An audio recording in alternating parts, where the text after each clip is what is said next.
Welcome to the festive fun that is a Podful of Saints in latter part of December 2023. This is episode number 24 for the season. As we look back on a joyous festive weekend for the Saints, absolute triumph, 3 points plus goal difference, so it couldn't have gone better at all, obviously.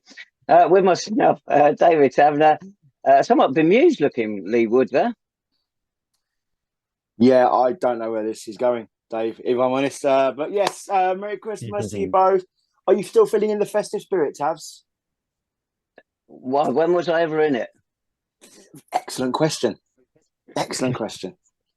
But they're always brilliant. Jake Ellacott somewhere else in St Albans.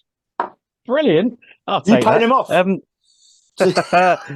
Hello, Dave. Hello, Lee. Hello, everyone. Merry Christmas, I guess. Is that festive in your house, Jake? I mean, it couldn't be darker. Anyway, enough of that. Let's get on with the football. We did see some over the weekend, didn't we? Firstly, down at Prince's Park on Saturday, 23rd of December. Dartford have been up and down the late. We've been up and down, on a little bit of an up at the moment. We fought, and so it proved. We won 3-0. It wasn't a 3-0 game, which makes it sound like one club dominated. It didn't. The play was fairly even.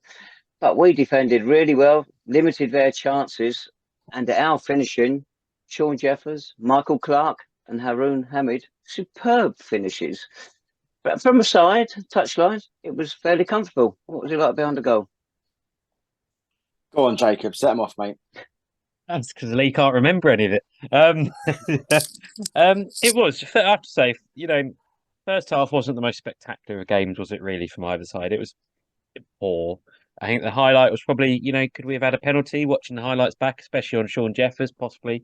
And there was a few minutes we still had those few minutes of chaos at the back where balls weren't cleared quickly enough, and there was a bit of threat there. But second half, I thought we came out and applied ourselves much better.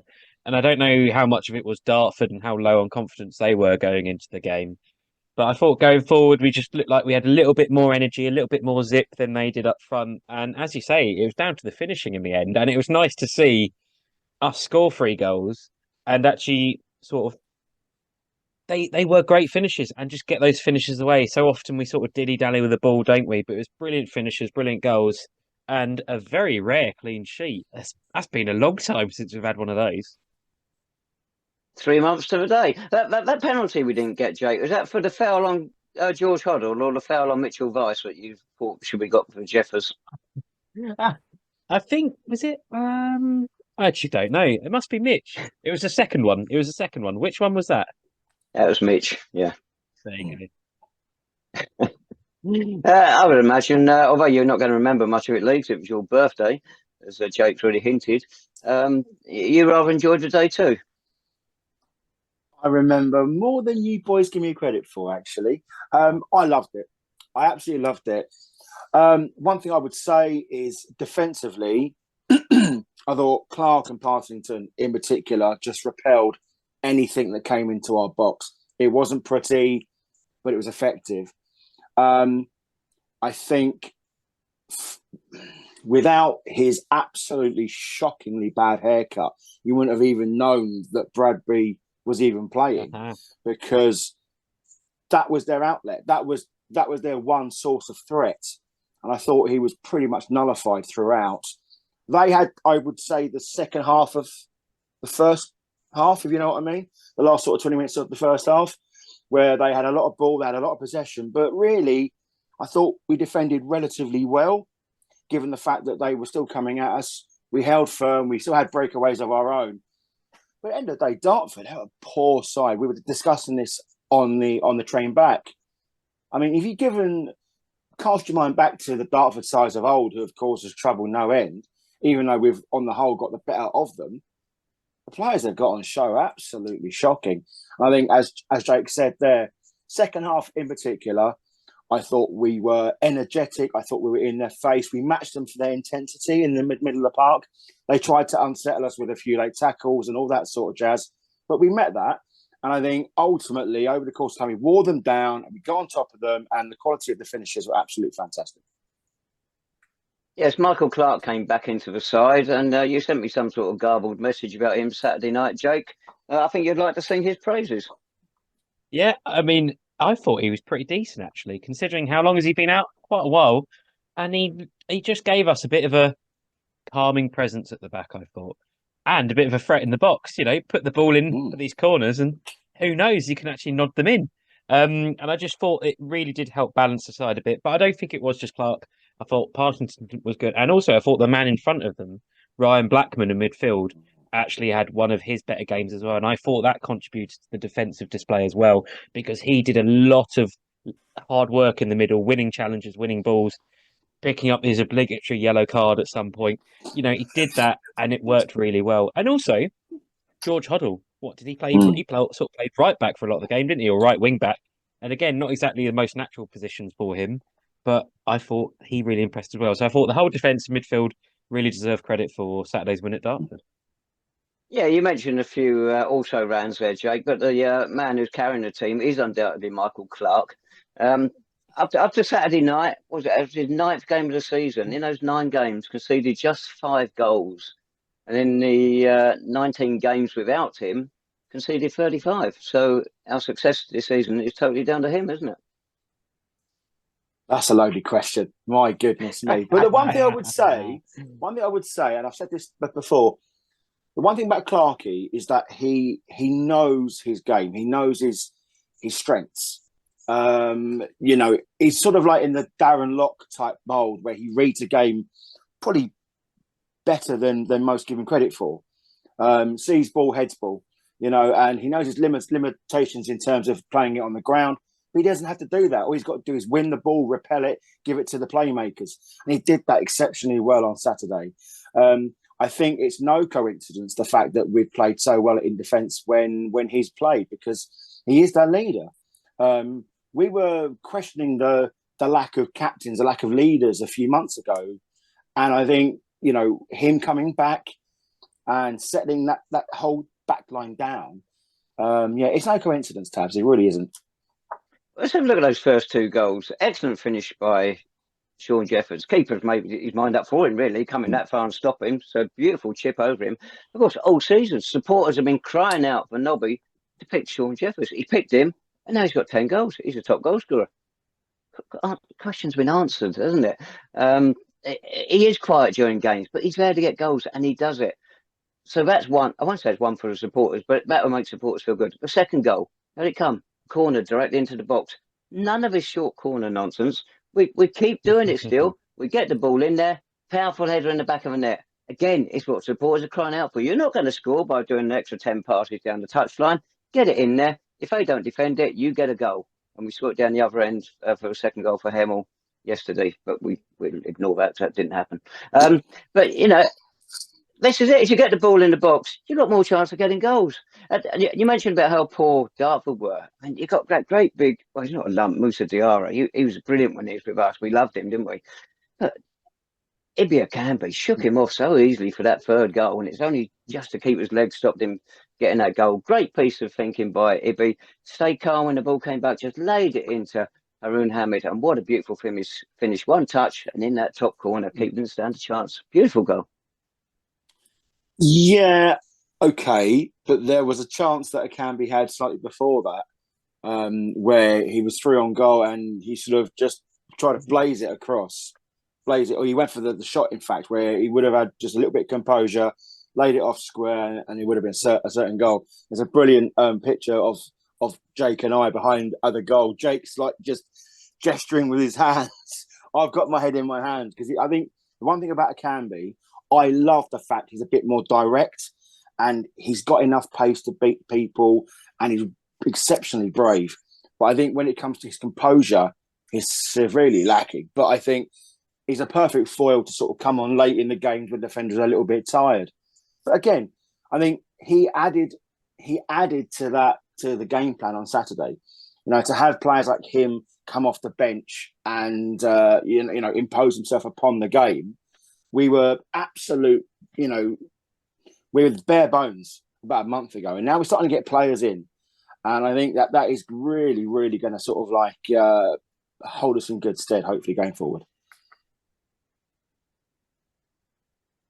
No one's arguing with that, Lee. Yep.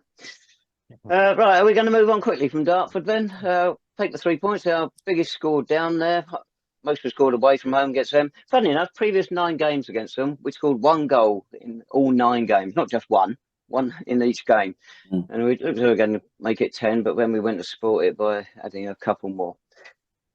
There we go. Yes, you touched on Ryan Blackman. I thought it's just his best game of the season. That's more of a return of the form that we've been waiting for from him. And hopefully it's a sign of things to come. But we'll come on to what happened to him in the second after that. Right, yes, is that done, isn't it? I've got a stat here somewhere. The first goal against Dartford was our 100th league goal under David Noble. Taken him 63 games, I think, to get there, which out of 16 managers to get to 100 league goals. We got shot on most of them before then. There's only 3 that have taken longer to get there, and 2 of those when the club was in terrible financial trouble and lucky to get a team out. But anyway, we got about 100 goals, and on Boxing Day, we just needed a point to get his 100th point as a manager. So we've got to move on to Boxing Day. Home to Hemel Hempstead Town. Surprising lineup. No Sam Brown. I didn't have any wind at all. He was injured. Did either of you two? No, where's Jack James as well? Yes, he was out injured on Saturday as well, wasn't he? No Dylan Farge in squad either. Presumably that was decisions. Yeah, Sam. I did worry about that when I saw Sam Brown not in the team, because I thought, again, when you've got a defence that keeps its first clean sheet, since the last century, you want to keep those players consistently playing in the same team, don't you? And to see that change, probably enforced, I guess. He wasn't suspended, was he, Dave? You've checked that. No, he's not suspended, no. So I was worried about that. And also Nathan Carlisle, who, again, had his own knock, has come back in sort of off no games. I was slightly worried when I saw that. I think we take it as read that Sam was injured, because he wasn't even on the bench. And you look at that bench, it was crying out for experience on there. What was it? Not charging up. You found some? No, my phone's decided to go to sleep. We're talking about anything interesting. Like everyone else that has been watching this for the last 20 minutes, I think, to be honest with you, fellas. Anyway. Yeah. The lineup was a little bit surprising. And Jake's being a bit modest there. He used some very some creative expletives when he saw the team sheet. So, it boded quite well. It did. Well, for the first 15, 20 minutes, we were very comfortable. We were playing in their half, which is a rare thing for us. Playing their half, pushing them back. But the chances we created, it was next to nothing. We had a free kick from Gio Rasulu, which Craig King tipped over. He didn't even touch it. It was going over. But why? Why was Rasulu on that free kick? It should have been Shaun Jeffers. That's his area. We've seen him getting from there in the past on a few occasions. That should have been his free kick. Anyway, King tipped it over. Corner comes in. And what did we do with corner? We didn't play it short. We played it into the box. They didn't defend it. Goal machine Clark, he pounces and just slides it beautifully into the corner. Lovely finish. Always looking rosy. Goal machine Clark. Yeah, we've had 1 or 2 of those in our time. Michael Clark, not so much. Clarky, bless him. Yeah, I mean, I think the turning point is going to be Blackman's injury. The fella sort of tried to cut him in half. I think from there on in, I think we lost our shape a little bit.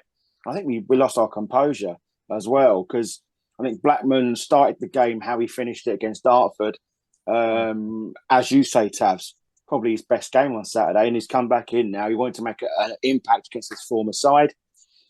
But, I mean, I don't know where it all went wrong, fellas, if I'm honest. I mean, I know that the managers sort of singled out the sending off, and okay, it would have had some sort of effect. He's after a scapegoat. He's got one now, in Shaun Jeffers. But I think the keeper could do better for the first goal, the equaliser. I mean, listen, there's so many different things you can sort of dissect from that. It'd be interesting to know what you boys think about it all. Right, where did it go wrong? Sorry, Jay, I'll come to you in a second. Yes, Mark who ran down to me at final whistle, totally agree. It went wrong. It changed. It didn't go wrong because it wasn't our fault. When Shaun Jeffers, Ryan Blackman got that injury, it was Josh Hill, by the way, former Saint, who took him out. And that did change it completely, because the midfield was terrible after that. It had no bite in there. That sort of game doesn't suit Ben Smith. He couldn't get a grip in there. They were bypassing him easily. Sulu, he's not on his game at all at the moment. And they were brushing past him with no problem whatsoever. And he's giving the ball away easily. Dominic Hutchinson. Now, I did query his signing last week, I think. And I still don't understand this. I don't know what he brings to the side. But either Harun Hamid and even Dylan Farge bring to the side. I don't see what extra he brings. It is a strange signing when there were other areas we could do with maybe strengthening. So that midfield, it was weakened by a loss of Blackman. Bring on George Morrell again. That's not his sort of game. And unfortunately, he did have a bit of a stinker, Paul George. But he'll come back. Don't worry about that. So Hemel dominated the midfield. They'd already hit the post in the first couple of minutes before we had our good spell. Through a new guy, was it Trey Mitford? And he hit it again just before half time. Then he popped up with the winner. But nothing changed in that second half, did it? Even before Shaun went off, it was just one-way traffic like it had been for the last quarter and hour of the first half. And eventually Hemel were going to score. And they did. Does that any of that echo with what you saw, Jake? Yeah, I think the changing point is Blackman going off, and then our shape after that, and the substitution we made as a result of that change. I think also feeds back into the central midfield issues. If we reflect upon now, a week and a half ago, Harvest departs. That leaves us with no central midfield cover, does it? And on reflection now, that looks a bit silly because going into the Christmas period and the January period, of course, there's going to be knocks, there's going to be injuries potentially. And if you lose, someone in that central midfield, you struggle to fill that gap. If we had a like-for-like central midfielder like a Harvest that had come on for Blackburn, I think the change may have been less significant potentially. But yeah, the substitution after that injury didn't really work for me. George Morrell, it sort of reminded me of last season's home game against Hemel, where we had a young lad at fullback who just got totally exposed down the left-hand side.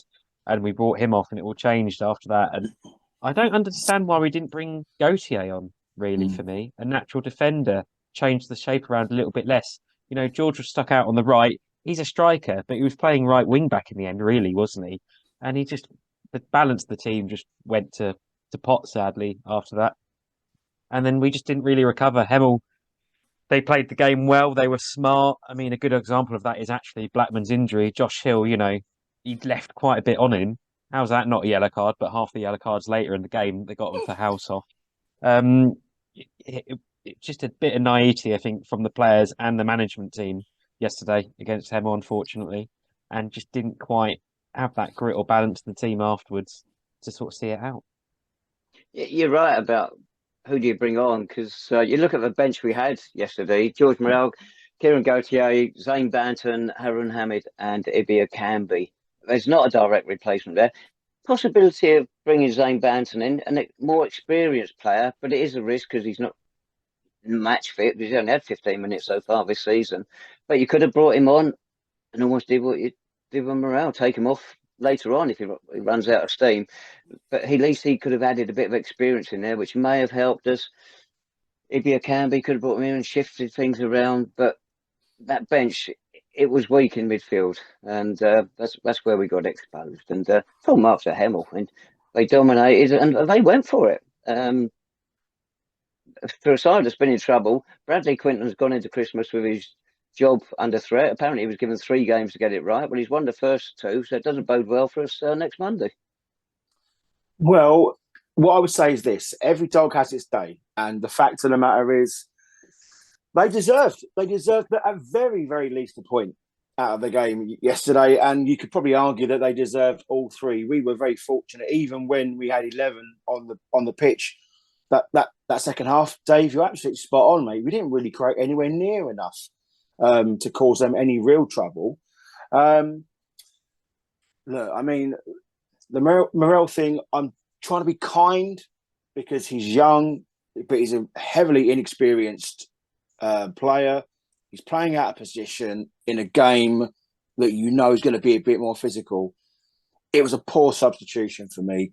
And I'm going back to the post-match. The manager, fine. He starts, calling some players out. Some people do that and they get a reaction. Maybe that's what he was going for. the thing is, if you start slinging mud around, some of it's going to stick to him, because I think not only were his substitutions poor against Dartford, okay, we won the game, but Rizzulo was out on his arse for the good part of half an hour before he made that change. And then yesterday against Hemel, Morel coming on was not the answer at all. You know, there were Gautier. Yeah, I'm with Jake. And okay, Hemel may have had the same amount of ball, and they may create the same amount of chances, but at least in your head you've got a defender playing in that position there. It was just unfortunate, and I don't like calling out the refs, because pretty much they're all crap at this level, give or sort of take. But ultimately, that game was far too big for him. Absolutely far too big for him. And as Jake said, you know, some of the cards that weren't given were even more shocking than the ones that were. I mean, the first one for Jeffers, okay, petulant maybe, but that happens, what, 2-3 times a game? Easily. Every game. And as for his second yellow, I barely thought he was even a free kick. You know, the defender and striker coming together, balls in the air, tangle. Everyone's pulling, having a little bit of shirt. They both go down. Barely even a free kick. And if it is a free kick, it's certainly not a booking, is it? Just talk to the player. But look, I mean, it's all a much of a muchness, because Hemel deserved it, as it pains me to say it. But hopefully now we can learn something from that game going into New Year's Day. Right, well, let's run through those incidents. We'll start with Shaun's first booking. Your view on it, Jake. To me, yes, he did knock the ball past the keeper when he should have given it straight to him to take the free kick for offside. But the keeper made no effort to stop it. He could have just leant down and picked that ball up. He wanted to go past him to make sure the referee was aware what was going on and get Shaun booked. That was deliberate. But what was your view on it, Jake? I agree. And watching it live, right in front of us, Craig King actually, instead of trying to pick up, he let it go through his leg, and he was already waving his imaginary yellow card while the ball was passing through his legs. So it's a tactic they would do. We knew what they were doing with that one. And the second one, I agree with Lee. It'd be interesting to see the highlights later. I mean, I filmed bits of the game, but I didn't get the incident where Shaun got booked. To the naked eye, it looked such an innocuous challenge, and you didn't know which way the free kick was going to go. It was so soft. But there's a suspicion that Shaun may have been booked for sort of confronting. Who was it? It was AJ. Immediately after it, and that's what made the referee book him. But the referee, it took 5 seconds between getting out a yellow card and he was walking away, and he suddenly realised, I booked him, and then this really got out the red. I don't think he would have booked him had he realised a second time, had he realised he was already in the book. He forgot all about it. It's referee, by the way. We've had him 3 times before, and we've had no issues with him. But plenty of contentious incidents from yesterday for sure. So your version on the second booking, Jake? No, I agree. And if it is for some sort of confrontation, which there didn't look to be to me, I mean, there's about 5 of them, 6 of them from Hemel players throughout the game. So why did none of them get booked? So, but yeah, I mean, watching it again as it was in person, you knew straight away the referee had forgotten he'd booked him. He didn't show the red card until he was writing Jeffers' name in his book again, because Shaun was already walking off. He knew. The ref was like, "Oh, hold on, have I done this already today?" It was just absolutely ridiculous decision. And he wasn't even right. He wasn't even writing at that point. He got the card out, Jake. Sorry, he was walking away. Suddenly an afterthought. Sorry, Karen. Yeah, it is ridiculous, and you know, it probably didn't. Well, it did obviously change the game quite a bit, really. But that second decision, I just do not understand it. And again, I think we just fell into the trap of Hemel and Brad Quinton and the dark arts, because 5 minutes before, Shaun he'd run up behind Josh Hill to challenge for a ball in the box. Shaun, I think, maybe put a slight touch on Josh Hill, and Josh Hill went for a full Superman dive, both arms spread eagle to make it look as obvious as possible. And I think that caught the referee's attention. And I think he was a marked man, unfortunately. And, you know, we just fell for it. And we fell for it many years ago. Ollie Fawn got Junior Mariah sent off, wasn't it? As I remember, with woeful piece of unsportsmanship, but we shan't go on about that. We don't bear grudges. Right, next, the Gio Rasulu penalty that wasn't given. Like everybody else at the time, I thought clear-cut penalty. I'll give you my view again in a minute. You two go first. Yeah, I mean, I'm a little bit skeptical about this one. I've seen them given, but I think Gio sort of throws himself William Defoe sort of style in Platoon. It was, he went down into the stages, both arms went, and it all looked very dramatic. I think that sort of got the crowd up. I don't know, Tabs. I think this is where you're going to come in and tell us that it wasn't actually a penalty, and Rizzulo should have been sent off or something like that. You know what I mean? So it was. Who knows, mate? Which way are you going on this one, Jake? I say I did think it's penalty first of all, and it was in my mind. I thought that's up the other end, that's getting given. But on the counterpoint, Rasulo, his first touch isn't amazing, and second of all, if it is a soft penalty, why didn't he just stay on his feet and actually just shoot? Because the goal was at his mercy. So it was, at first viewing, I was convinced penalty, but I think what you're going to say, Dave, reflects what Lee has just hinted at as well. And also what I've had with someone who is involved in the official filming. My filming of it, I was panning across, but I've got the incident, and it looks, if there's any contact, it is so minimal. You really would be hard pressed to fall down the way that Gio did with the contact that was made there, if there was any contact. And I think the referee, on reflection, he took a lot of stick for it, may have actually got it right. Yes.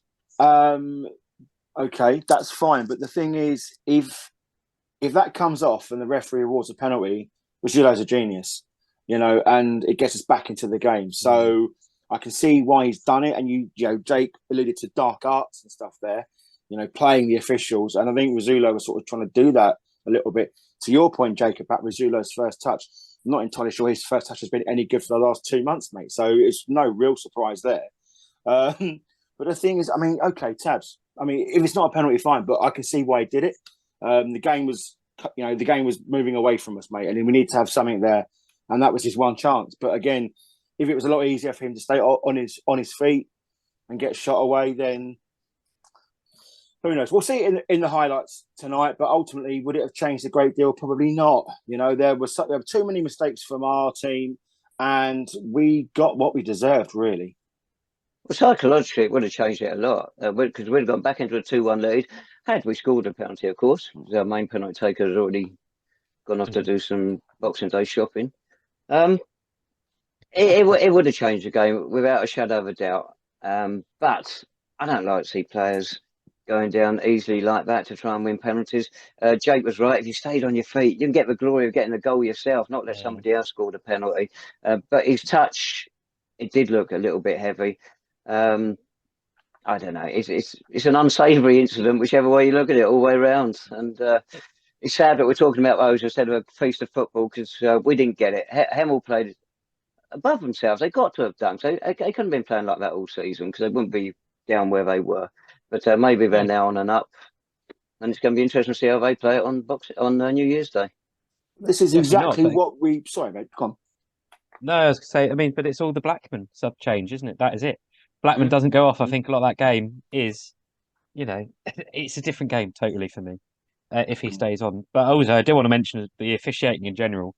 I thought there was also some terrible officiating elsewhere as well. A couple of yellow cards, a couple of non-yellows. I mean, how can we be on the counter-attack in the 94th minute, be tackled from behind with no attempt to play the ball, and the referee goes, it's probably not a yellow for anyone, really.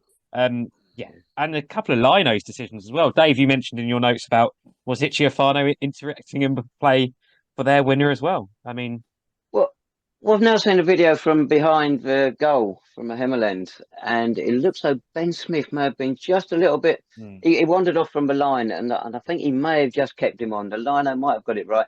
Again, when we get the bigger view from up above, we should get a better view on that. Yeah. It's probably going to be pretty tight. But also on that one, because we can't go back to the first goal yet, but that second goal, when it's flicked on at the near post and stabbed in at the back post, George Hoddle's at the near post and he stoops down. I can only think he's had a shout from Joe Parkinson, who's coming across with Chris Smith, but he shouted, "My ball," or something like that. And George had gone down. If he had gone up, then Smith would have clattered into him and we'd have had a free kick. Instead, he glanced it on and Mitford stabbed it home at the back post. We were asleep on both instances. Parkinson was almost going from a standing position where Smith was running onto it. So he always had the ascendancy there. So that wasn't a good goal from our point of view, the first one. What can you say about it? It's what was it? Brandon Barzi, that was a cross. I think he alluded to it in his post-match interview as well. But come on, Josh McNamara, you don't stand there and watch it. You make certain that ball's not going in.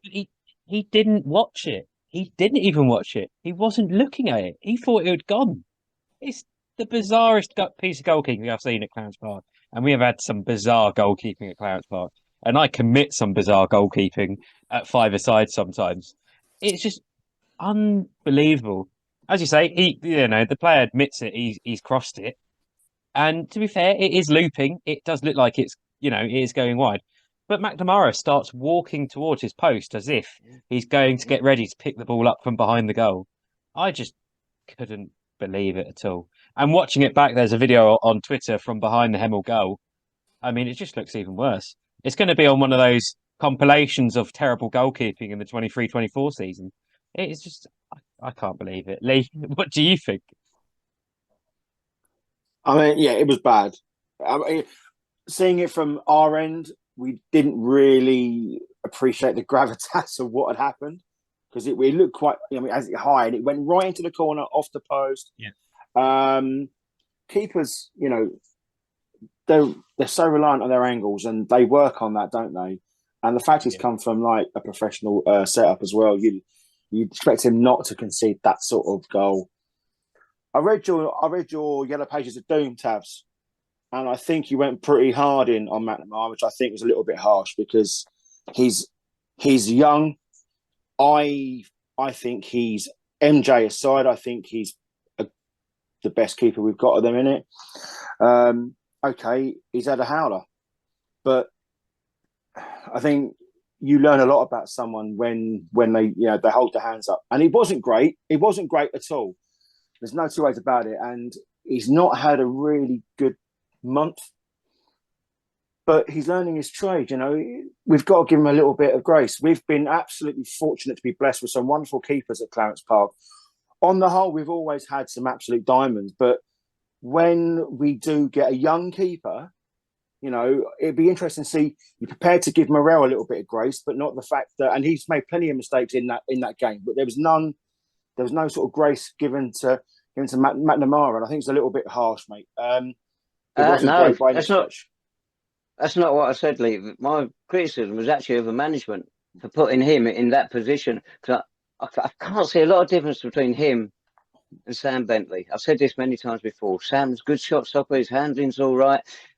Josh doesn't command his 6-yard box any more than Sam does. Apparently, so the story goes, the club liked him because they heard he's good with his feet. Well, he's got to be good with your hands as well and your eyes. He's not thrown any in it. He's not done any big blunders like that. It's a bad error of judgment yesterday. Any keeper could have done it. But I just think he should not have been put in that position. There was nothing wrong with Sam Bentley. But there you go. No, criticising Josh McNamara as a goalkeeper, that's not true. Just the reasons for him being there. So how is that any different then? So explain to me, how is that any different? So you're criticising the manager for putting him in that position, but yeah, there's no criticism of necessarily of bringing George Morel, putting him out of position, who's made just as many mistakes. Yeah, but I mean, not to the extent. Not to the extent. My notes and reason we frequently said it. Why is George playing out that wide? Can we have a reasoning? We don't mind him putting there, but tell us why he is out there. Did he do it in his younger days? And that's where Nobby sees his best position, because to the rest of us, he's a forward. It'd be nice to know exactly the reasons why he sticks him out on the right. I'm not convinced you're going to get the best of him out there. So it might not be doing him any favours. So would you bring Bentley back in for Monday, just out of if you were in charge of the? Because that's a possibility, isn't it? Because the thing is, there's a lot of spotlight on McNamara, and there might be a case now for Bentley to sort of come back in. I think whichever one you stick in now, spotlight's going to be on them on Monday. He's got other areas which are more concerned at the moment, like centre of midfield. If Blackman is not fit, Those goalkeepers, nothing between two of them. I wouldn't worry about that. He's got to get it right in midfield, though, because if Hemel dominate that again, we're staring down the barrel again. Yeah, I mean, Jake and I'm going to bring you in on this fella because the fact is, it didn't take a lot, did it? When we're down to the bare bones, we had 2 or 3 new faces that came in. Hutchinson was first. Obviously, Harvest is now gone, but we had didn't need a lot.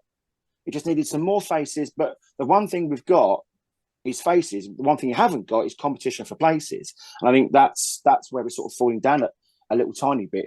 Hopefully, we're not going to get into a situation on New Year's Day when we have to sort of change the shape so early in the game when we were quite settled. So that'd be a big thing going into the rematch. Yeah, we have. Yeah, of course. Sorry, Jake. Sorry, Dave. I was saying we have some competition places, but I don't think it's in the right areas, is it? Like wide areas. We do have some, which is great. Then I would have rather see either a defender or a centre or a central midfielder come ahead of Hutchinson, especially with Harvest coming in last week or leaving last week. So it's interesting. The squad, even though we've still got a lot of injuries, we've got players dropping out the squad, so we don't know why they're dropping out. But the squad balance just still doesn't feel quite right, does it? I know we've had a decent turn up in form recently, but there's still that slight concern, worry of, do we have the players to deal with, the periods coming up? It's worrying, isn't it, how much of yesterday's performance was influenced by one player going off. If you compare that to, say, last season, I know we always hark back to last season, but we did have games where, Ryan Blackman would be suspended, etc. But you had other influential players in the squad, not necessarily in central midfield, but elsewhere in the team, that would be able to step up and sort of help, not necessarily carry the team, but make sure everyone performed and knew what they were doing. I mean, with Ryan going off, it just felt like, there's no one really stepping up or doing their job. And there's also no one able to come in and replace him from the squad as it is. Yeah, because Ben White's still a long way off. Dan Bowery's back in trainings, but that's another central defender.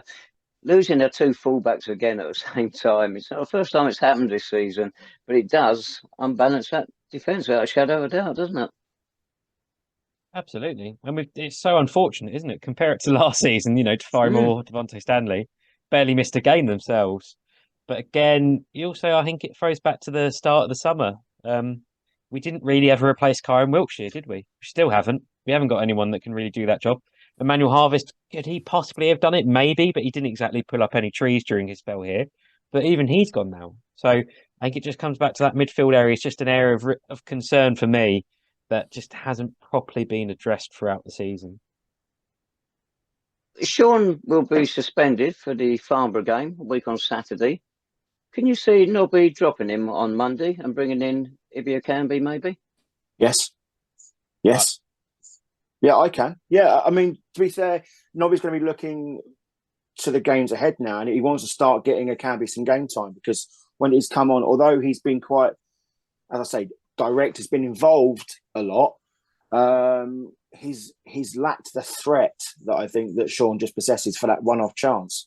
I hope he doesn't. I think that's a different question. I hope he doesn't, but I would not be surprised in any way, shape, or form if he starts a Canby. I would also like to see if we're getting on team selection tabs. I reckon he drops Rasulo and maybe Banton is in for a return because I think Nobby, if you watch his post-match at Dartford, he was chomping at the bit to start Banton, but he was aware that we got to manage him really, really well. It was good to see Zane back actually, and I took a notice of his warm down after the match. He's not lost any of that pace, so maybe he get him on the ball nice and early. If he can start, if he's fit enough to start, great, because I think he's going to be an absolute game changer. I'd like to see him bring in Hamid as well, which Hutchinson will go down to the bench. He's got to start with Shaun. Shaun is still such a name. He's still our top goal scorer. He's still such a threat, just his name. But we've got to create more chances for him. At the moment, he's having to stick away a high percentage for the ones coming his way. We've got to be more creative. The good thing is, in recent games, we have been more attack-minded. We've seen the benefits of it. We started scoring more goals. And we went off yesterday against Hemel because we, as we've mentioned, we lost Blackman, and that just seemed to throw us out completely. But if we can get back to going on the front foot, putting teams under pressure, then chance will become Shaun's way, and we're the beneficiaries of it. Absolutely. Yeah, absolutely. Yeah, but the thing is, we have got quality, as Jack said, in those areas. We've got the ability to score goals, which now, people are now finding their feet. Mitch is sort of coming back into the equation.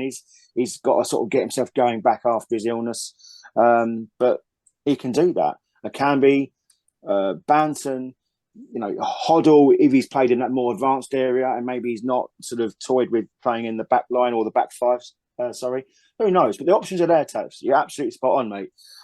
It's just a matter of, I think he should start Shaun, but I wouldn't be surprised if he doesn't.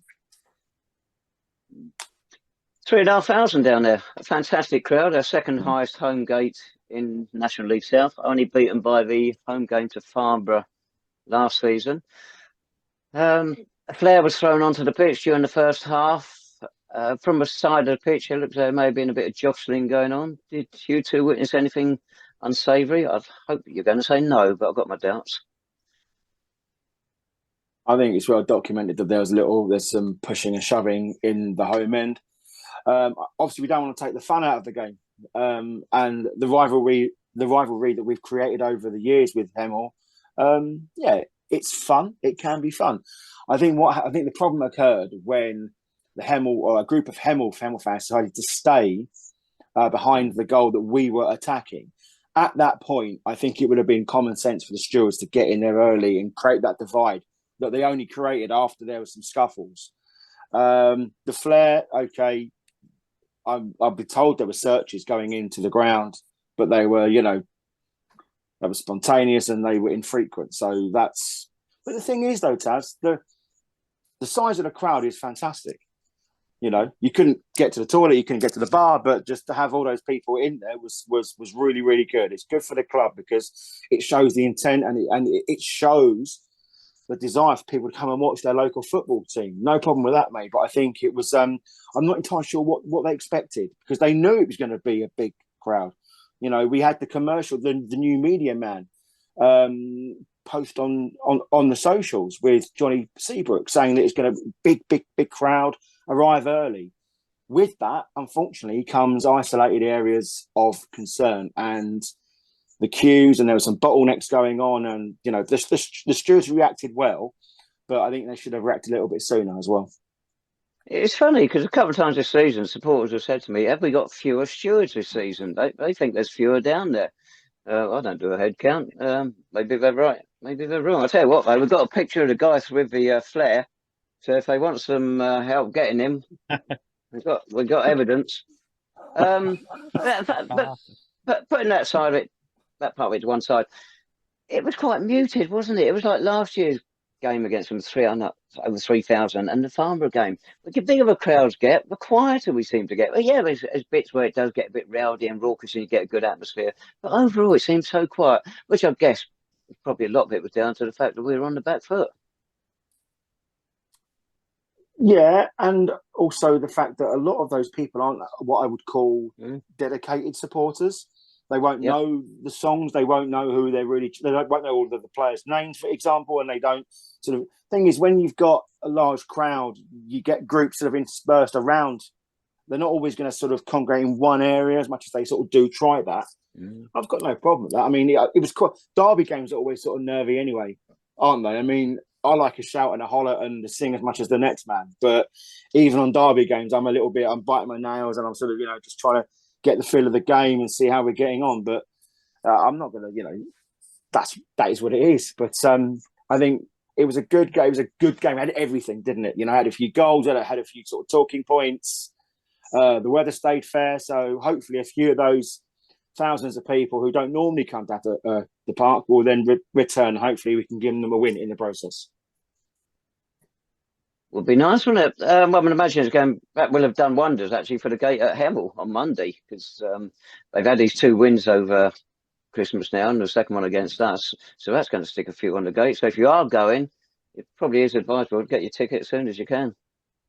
As we said, the atmosphere from Saints fans is always better at the away game. The away Hemel game, it's always much better as it is. A few things about the off the field thing. First of all, Dave, in your photo, good to see Craig King wearing what appears to be Hemel's home kit as a goalkeeper kit. Appreciate that. Is that why they were wearing green yesterday? Because they only have a goalkeeper's kit for the red home kit. Second of all, I do agree with Lee. I thought compare it to sort of Farnborough and Forest Green games. I thought off the pitch the club felt, and it's probably being harsh and people won't like it, felt a little bit less organised. I thought the queues actually getting in the ground, actually the queues are fine, but in the ground the queues, because we've got so many food and drinks vendors now, the queues. I mean, it's almost impossible to get through certain areas, especially the York Road end where we've got the food and the bar and the club shop. It took about 5-10 minutes to just negotiate that because there's no queuing system.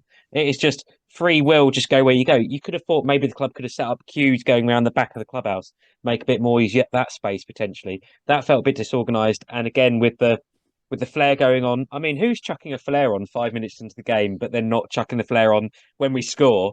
I mean, that felt very disorganised. Craig King wandering around with it. I think he was going to throw it back into the crowd at some point because no one was ready there to help him.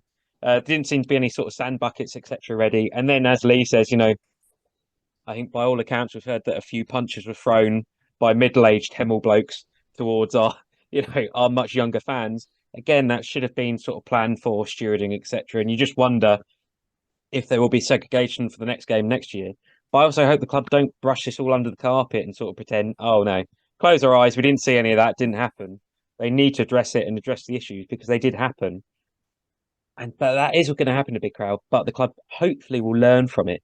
Because I just thought off the pitch just wasn't quite as good as it has been for previous games. Think of Farnborough; it was pretty seamless off the pitch. Is the stewarding thing? If it was just a stronger presence, might still be able to get round this segregation. I don't like segregation at football; it's horrible. So if you've got a stronger presence there, and I'm surprised with a gate of that size, I knew it was going to be over 3,000. There weren't any police on hand at all. One or two got around for a crowd outside. You would have thought it was quite reasonable. Obviously, I guess that comes at a cost if you want it for a football event. And that would have just helped keep it under control, you'd have thought, and we could have carried on unsegregated. One other point that a supporter made to me actually about that first half was because where the club have taken out not half a terrace, but a good quarter of the terrace and now created a pinch point. There was a slight moment, wasn't there, Lee, where there was a bit of a, not a crush, but a bit of a rush of people towards where we were stood out of under the cover. And that little pathway you've now got where they've put the brick wall down to the bit that they've knocked down. If there's anything serious happens, that is a real pinch point there, and things could potentially happen. And you just hope that there isn't any issues with future games like that, and especially with the Yeovil game, which is probably going to be segregated, we think. And the Yeovil fans are now going to be stuck on that side corner there, aren't they? We just hope that the club is prepared and ready for those sort of situations. I believe all Yeovil's away matches this season are segregated. There's another pinch point at the back of what was a cola stand where they've now put the old segregation fence in. That has made it really nasty for supporters walking around one way and the other to change ends. And also it's got a swinging gate on it. Now that gate was sticking out yesterday. Somebody could have, in the crowd, not seen it, walked into it and hurt themselves. And there wasn't a steward there keeping an eye on that gate at all. And that's another area where I felt the club did slip up straight away. It seemed an obvious error just trying to get through there. But hey-ho, hope they learn. Obviously didn't from last time. I think it's very important for us not to sort of get carried away by the fact that the club do fantastically good work. And this is a hopefully an isolated incident. In terms of your point about the extra stewarding, Taz, I think that would make sense, mate, if I'm honest, knowing just for no other reason than the fact that they know it's going to be a crowd in excess of 3,000.